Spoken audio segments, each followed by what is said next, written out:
Hi Founder fans, Jason here, and today's founder is Billy Lee, George Washington's personal servant and a man who had a very important impact on the Continental Army. Now right off the bat, we have to acknowledge that Billy Lee was in fact enslaved by George Washington, and therefore everything we discuss today was essentially coerced. Additionally, I don't want this video to look like a justification for Billy's slavery or an apology for it. Quite the opposite. What I want to do is focus on Billy Lee like I do with everyone on this channel. Find his rightful spot among the many, many people who truthfully should and are considered American founders. Billy Lee was born into slavery, and when his master passed away, that person's widow sold him to George Washington.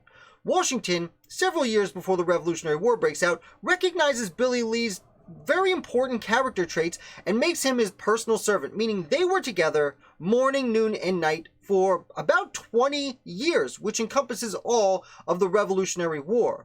Notably, Billy was a very good equestrian, and George Washington certainly loved a person who knew their way around a horse. Now, George Washington becomes commander-in-chief of the Continental Army, and with him he brings Billy Lee. Now, Billy, while he's there, does not only all of the daily chores that he would do for his master in this situation, picking out meals, clothing, and that such, but he ends up doing a lot of things that help run the Continental Army. Delivering correspondence, letting people know when the general needs to see them. Little menial tasks that seem like real nuisance, and certainly many of them were, but the type of menial tasks that has any organization run, including an army that's throwing off its crown. Now, Billy Lee goes with Washington to the battlefield, dodges bullets himself. Additionally, he's with Washington through the end of the war. You can see him in many of the paintings of George Washington, even ones, for example, John Trumbull did a painting from memory when he was in London and put Billy in it because Billy was always there with everything George Washington did.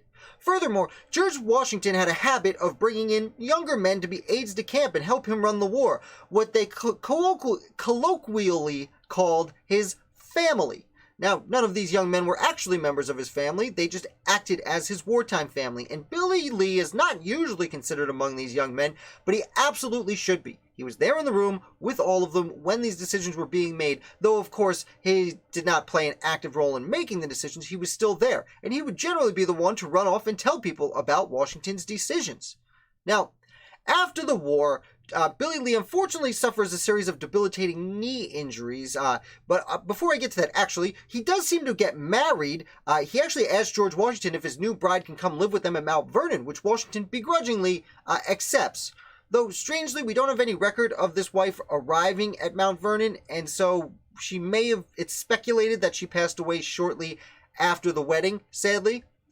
Once George Washington becomes president of the United States, he of course goes to New York City to take over as president, and Billy Lee is supposed to have joined him, but unfortunately, those knee injuries I referenced earlier make it almost impossible for him to travel to New York City, and instead, he stays home and he becomes a cobbler or a shoemaker, and he spends the remainder of his life working in Mount Vernon as a shoemaker, which is unfortunate because had he traveled with Washington to become president, assuredly, Billy would have played an even bigger role in establishing the United States of America.